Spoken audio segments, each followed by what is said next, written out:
Hello, and welcome to Matters of Engagement, a podcast exploring the complex world of patient engagement and partnership. This is Jennifer Johannesson. And I'm Emily Nicholas Angle. This episode looks at evaluation. This has become a topic of increasingly urgent or pressing concern as organizations and funders try to quantify the value of patient engagement, measure the successes of their programs, and figure out a way forward that aligns with healthcare's goals of continuous quality improvement. As we're going to see, evaluation encompasses much more than, say, surveys, and getting a clear picture of it is neither a simple nor easy task. We thought a good guide for this exploration would be Julia Abelson. She's a professor in the Department of Health Research Methods, Evidence and Impact at McMaster University. Julia's research encompasses a wide scope of practice, which includes public engagement in health system governance and evaluation of innovation, funding, and delivery of health services. In recent years, Julia's work has included research on evaluation of patient engagement, as well as framework development and consulting. We first approached Julia with the idea of looking at more technical aspects of evaluation, like frameworks and methodologies, and using one of her papers as a jumping-off point. But as we got into the discussion, we discovered there was so much more to talk about, and we didn't quite get there. So we'll head straight into our conversation. But if you're looking for a bit of background on Julia's work, we've included some links in the show notes.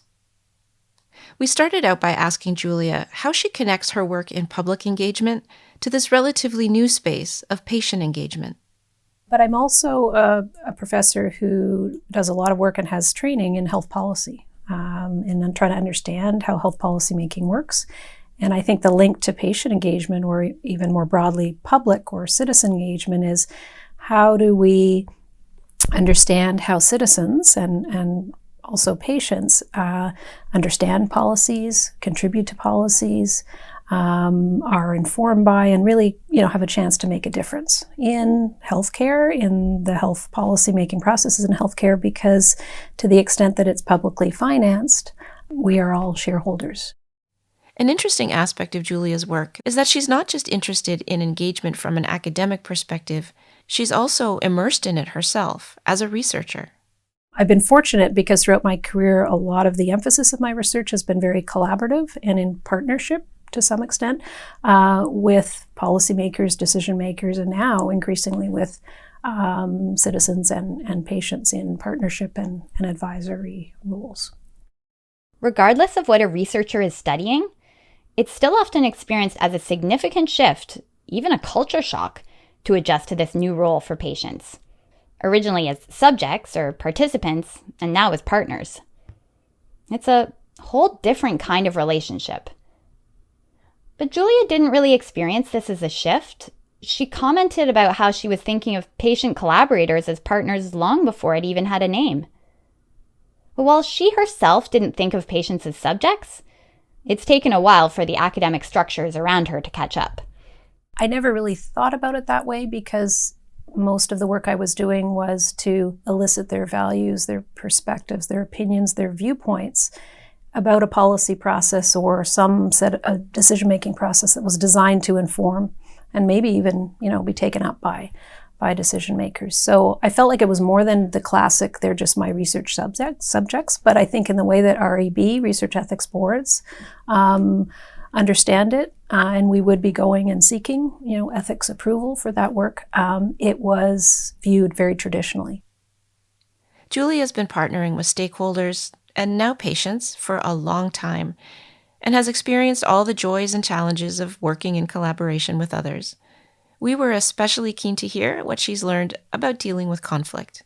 What I have always tried to do is actually not try to avoid that or ignore it or sweep it under the carpet, but to actually embrace it and recognize it and try to achieve some kind of level playing field, or at least understanding that we probably have different views about how the world should work, how this research should work, how we should be working together. So let's try to be as open in terms of communication with each other. And if we have real areas of disagreement, to try to work towards resolving them. Julia's approach to working with others is to keep lines of communication open, which is important for keeping things moving forward. But how can you tell when something is off or needs addressing? How do you become aware of issues that might not be readily visible? Well, certainly some things happen that make you acutely aware. So you may be trying to do the best that you can, but then all of a sudden something will happen and you'll have to sit back and say, wow, that I was not prepared for. So, and as an example, this wouldn't have been a particular, tension in how the work was being done, but it was an effect that a particular engagement process had on someone. So waited to the end of a meeting and then came forward and said, I'm really concerned about how I'm going to be able to make a difference. This was great. This was a really good experience for me. I feel like my perspectives were valued and taken into account, but where do I go from here? And there was a sense of, is this it? What else can I do? And so that has caused me to reflect a lot more on the impact that the work I'm doing, and again, often in a short time frame because we're going from grant to grant, and I can't necessarily ensure a longer time frame or time horizon for engagement work beyond the grant. That's unfortunately how the structures are in a lot of the work we do. And so it has definitely caused me to reflect on the impact of the work and how to mitigate risks in those situations. As a longtime health policy researcher, Julia has a lot of experience in public engagement. Her interests have expanded to include patient partnership, but it wasn't necessarily a seamless transition. As patient engagement started to become more of a focus in her field, she encountered some fundamental misassumptions about the scope of her work.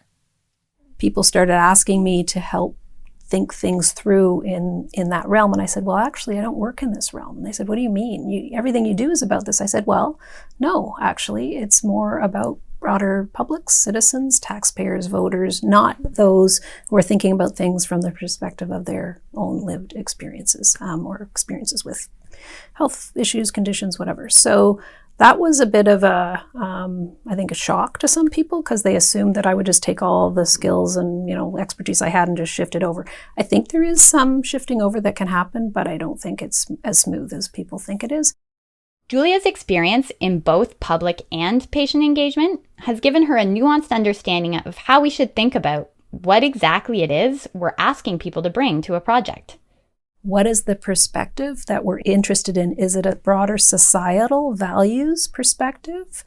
Or is it individuals who are actually coping with issues, every single day and want to make a difference in the care? So that does suggest it's levels, but it's more about that perspective that we're interested in, if that makes some sense.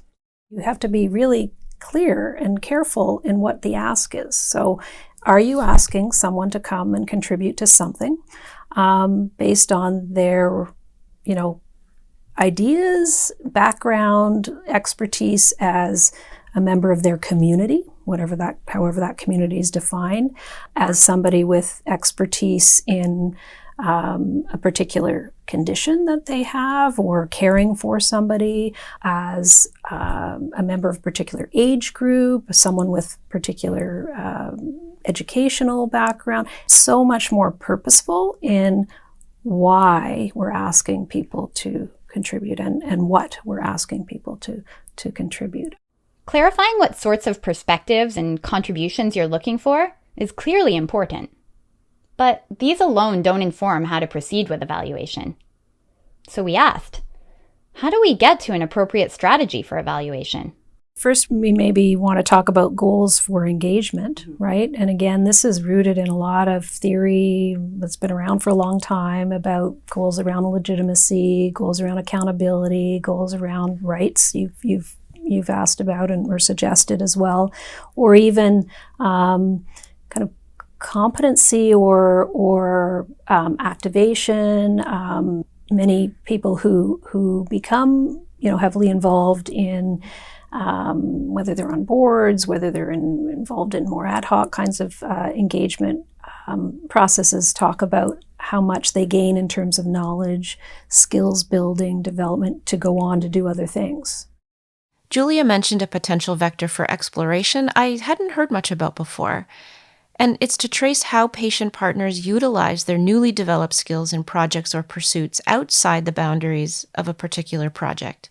Something I've always been interested in is actually trying to do some work to see what happens, right, as a result. How do people take those knowledge, the skills, all of the things that they build up through their engagement practices, experiences, and actually move on? We're looking at this in the health space and in health research, and in particular with respect to Asu's work, but imagine people having all of this expertise that they go off and do all kinds of great things in their communities, right, that we never hear about. It's possible, and I'd say even likely, that patient partners feel they gain something valuable from the experience of participating in research as collaborators or advisors. But of course, there's more to it than that. In Julia's experience, patient partners are looking for something more. But increasingly, I want to know that the time I give to this, the commitment, the effort, all of that makes a difference. You're going to do something with it. So it's that accountability loop again, right? Show me that what I've contributed has, if not, made the decision, because it's very rare that we could ever possibly track, or trace, a contribution from an engagement process to making a decision, but it's to inform, right? That's the whole point. If it's not, that's a huge problem. You may recall that Julia was talking about importance of setting goals for engagement, which might include ideas around legitimacy, accountability, and competency, or what some might call patient-partner capacity. But figuring out the goals of engagement is only one layer of the bigger puzzle around evaluation. So just as there are different goals for engagement, there are also different purposes or goals for the evaluation. And I think it's being, again, upfront at the beginning of a process, whether it's the engagement process or the evaluation of it, to say, what are we all trying to achieve here? And recognizing that there may be differences. If people have fundamentally different ideas about what they want to achieve from the engagement process, and even what they want to get out of the evaluation, it's not always clear that you could actually come to an agreement. And again, organizations who are conducting the evaluation, or governments, who kind of holds the power in that will necessarily have some influence, some sway in terms of which goals, which purposes carry the day. It's always quite easy to write in a paper that yes, all relevant affected stakeholders should be involved in the evaluation and setting the terms, goals, and in the reality, it's much, much more difficult. Julia recognizes that some difficulties can come from circumstances or events beyond the control of the people who are involved in a particular research project. It can be too easy to simply say, you could be doing things better. For most people, the goal is to be open, but sometimes, for all kinds of reasons and constraints, it can be challenging in the face of fear or risk. Still, it's important, she says, to continue to be as honest as possible. So what I've tried to do is understand that, but also still press, right, as much as possible for that honesty and transparency, because I think patients are really savvy. Those who get involved in these kinds of processes and activities are, do so for a reason. They often, have seen a lot themselves. They know they can, pick up on a closed process very quickly. Again, time is really meaningful and important to people, and knowing that their time isn't being wasted is so important. If you actually don't really intend on using what comes out of this engagement process, you're better off not doing it at all than doing it badly or in an insincere way. And where I've seen things work very well in these difficult situations, it's usually when that attempt, or at least very explicit effort to be honest and transparent has been in place. Even so, Julia says, things don't always go as planned. And there are any number of barriers preventing a project from running smoothly. You can have all of the best intentions for doing things in a particular way, and something comes along, and I've seen that too.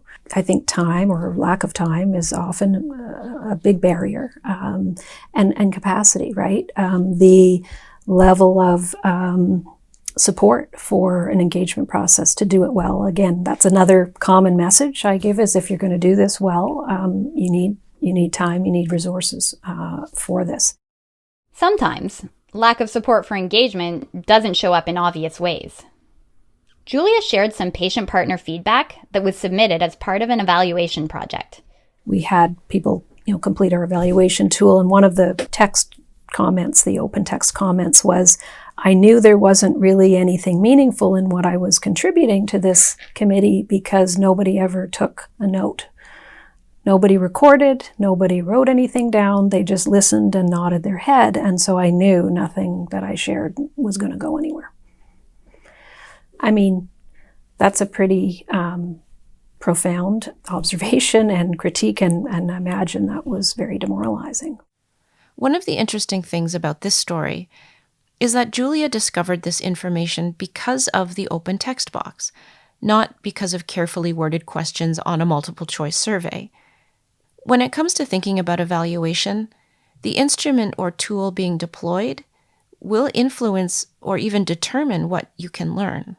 I think the survey is, useful, limited though, and certainly we heard in the feasibility study of our own evaluation tool, that people want space. So they want the open text comment boxes, right? And so to the extent though that it almost makes, again, from a measurement perspective, it almost makes the survey meaningless, because if you have to have a text box for a comment box after every question to allow them to really talk about what it is they want, what's the point of the survey in the first place? So really interesting findings that came out of that feasibility study. The organizations, though, to reflect their perspectives, they said, yes, we understand and we actually want that kind of open commentary as well, but it's a lot of work to do a proper qualitative analysis of open comments, right? So their view was they didn't want to burden the respondents with all of this qualitative material that they knew they would never be able to actually manage. There are many considerations when putting together a plan for collecting data for evaluation purposes, and Julia is often considering a range of options and ideas to try to address some of the shortcomings of existing methodologies. I think from my perspective, an interesting methodology that hasn't really been explored in a lot of detail, and I think Emily, you and I have talked about this a little bit, is this idea of the tracing, right? Of the process tracing and trying to be very logical. And we're talking in this new evaluation framework work we're doing of a logic model approach to say, can we actually trace the inputs, the context, the inputs, the processes and activities, outputs to outcomes and impacts, and actually really do a nice job. But that requires good documentation. And if you don't have the good documentation, it's really tough to make these logical links or identify these relationships. Emily, you mentioned recently that you tried to do some tracing in a project. How did that go? Yeah, I did. And it was way more challenging than I expected. So some things are straightforward to track, like where someone suggests changing the wording in a document or something. But when it comes to, say, the direction of the research, or whether we end up approaching something differently because maybe a month ago someone shared their experience or raised a question, or maybe things are discussed differently at a meeting because someone is present at the table, well, it's tricky because it's one thing to record the technical decision itself, but to really understand how decisions are made, well, it's so much about context and interpersonal dynamics and even body language and gestures and sometimes very subtle things. Trying to do that would be closer to conducting an ethnography, which I'm not trained to do. The logic model that Julia mentioned might address some of this complexity. It's something I'd like to learn more about.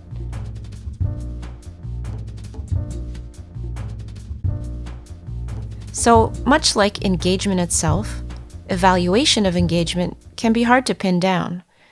But for Julia, it always comes back to being able to identify or surface considerations that would not have been discoverable or would not have been as relevant without the involvement of patient partners. Scientists talk about this at meetings to say, wow, before we engaged our patients in this identifying the outcomes or prioritizing our questions. We had no idea that some of the outcomes that we felt were so important had no meaning to, had no relevance to. So, and often it's the quality of life outcomes, right? Often the scientists are looking at the mortality, morbidity, very specific clinical outcomes, and these were some other quality of life related outcomes. So is that not research though? Like, is that not right? But it's patient, you'd have to look at the particular studies, but they would talk about engagement of, and certainly the SPORE networks, some of them I think believe and would be able to show that they're engaging patients in their research more than just as traditional research subjects. So we'll ask you what. So it's a good question, this fine line between, is that not just research versus engagement? I think there's lots of good questions around when is it research and when is it not, and particularly when we're looking at it in the research space as compared to policy making and decision making. This has always been a point of confusion for me. I appreciate that from an interpersonal perspective, there's a real sense of collaboration and exchange of ideas. But at the end of the day, isn't it just about collecting more information and data from patients to inform the research process? Isn't engagement still just a form of research? Or is it in fact replacing research with something else? It's a complicated question, and I appreciated that Julia was willing to think out loud about it.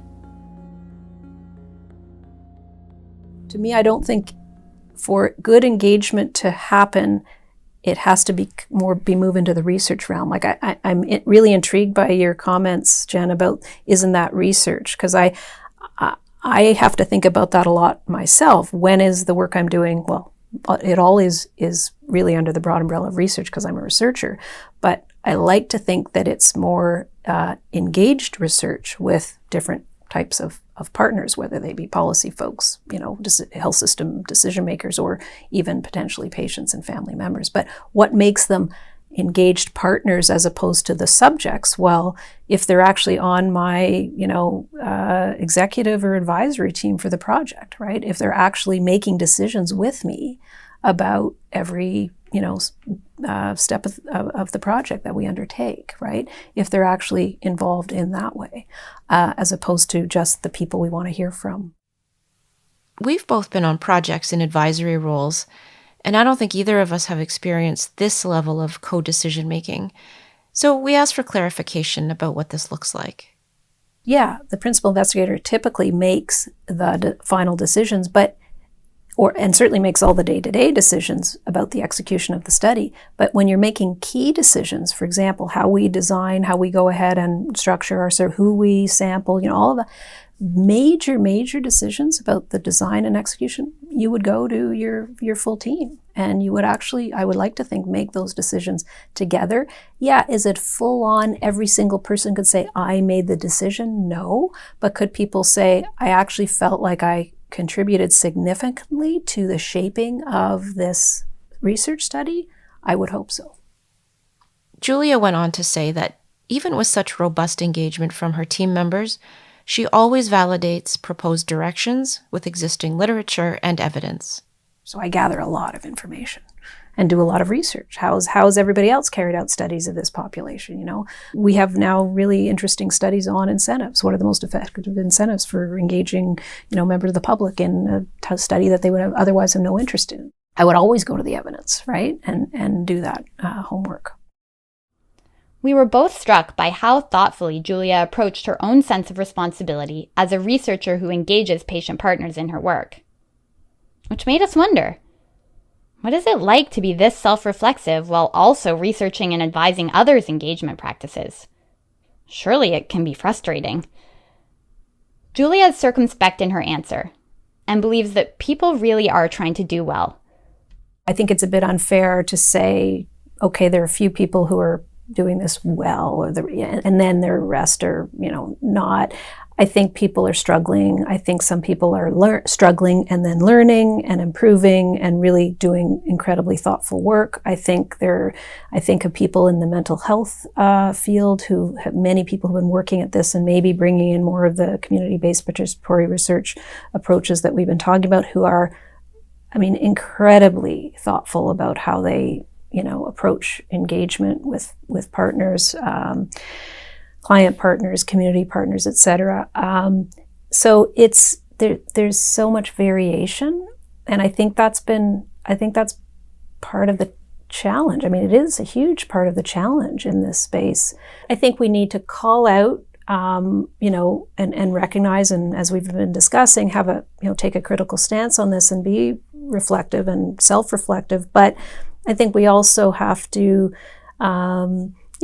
try to give people the benefit of the doubt and equip people actually with good resourcing, good supports to do this well, if this is going to be the way, we do business, or is, as long as we have major investments in this kind of research, right? I feel like we've gotten into this situation of people thinking you just have to have a patient on there, 2 of them, 1 of them, whatever, or on the board or at the highest level, and it's about full-on empowerment. And it is for some people, and I guess it's maybe just having a good, healthy discussion around this and debate and letting people have the space to do it. As we wrapped up, we did touch on the different ways of thinking about evaluation, which is different than the more practical discussions about establishing goals and selecting tools or frameworks. As I immerse myself a little bit more in the evaluation work, I'm seeing, evaluation scientists, the community of evaluators have different views and different approaches to evaluation. So I think this is going to be an interesting new challenge in this space, whether you're coming from program evaluation, there's even a field of impact evaluation, whether you look at realist evaluation. There are different actual fundamental underpinnings for evaluation and how we think about it. And that, again, not to add more complexity to this, but will. So stay tuned for that set of debates and dilemmas. Despite all the nuances and complexities inherent in this discussion about engagement and evaluation, Julia frequently encounters the assumption that one can just measure engagement and produce meaningful numbers, and do so in a straightforward fashion. With all her experience, Julia knows this just isn't the case, and articulates the issue quite succinctly. When asked recently to quickly produce results that would show impact, here's what she said. Describe patient engagement in your organization. Tell me what it is. Because if you can't actually tell me what it is clearly, we can't evaluate it. Unless we're clear about what the thing is that we want to evaluate, we can't actually move on.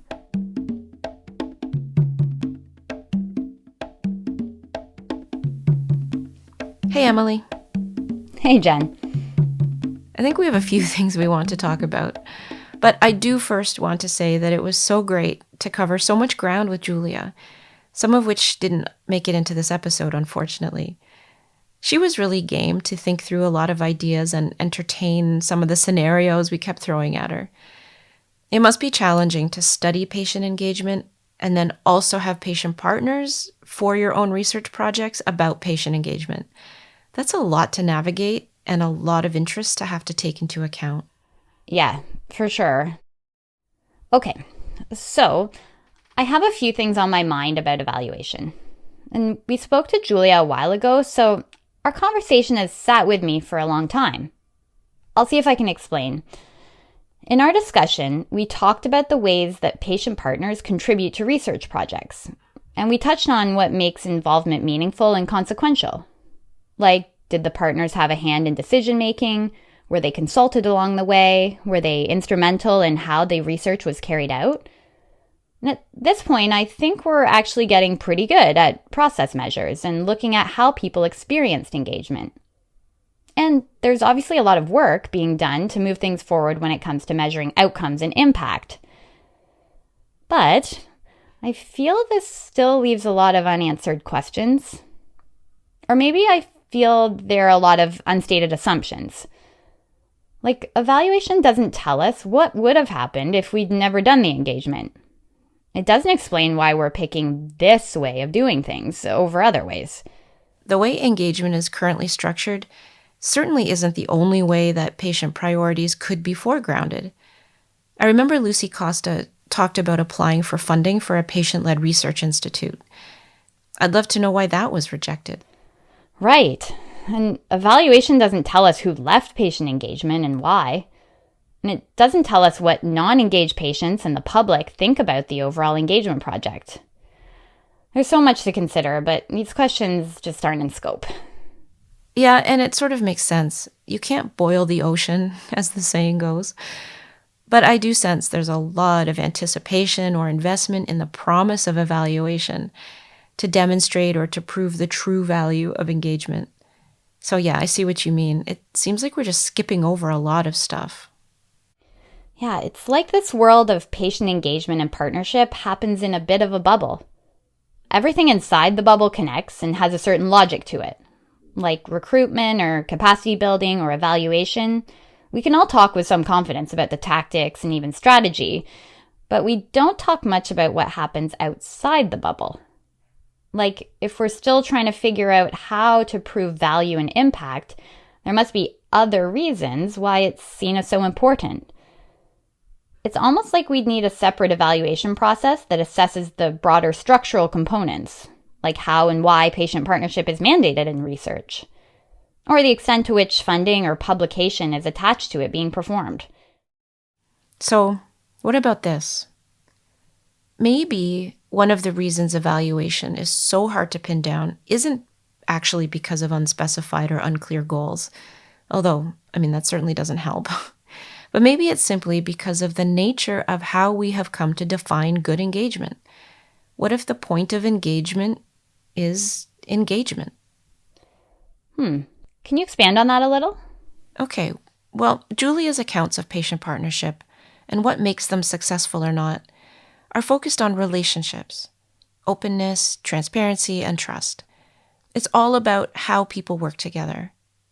Now, I get that these are seen as the foundation for good engagement to happen, but it seems like we're not really getting past that, given that researchers are working so hard to figure out how else to measure it.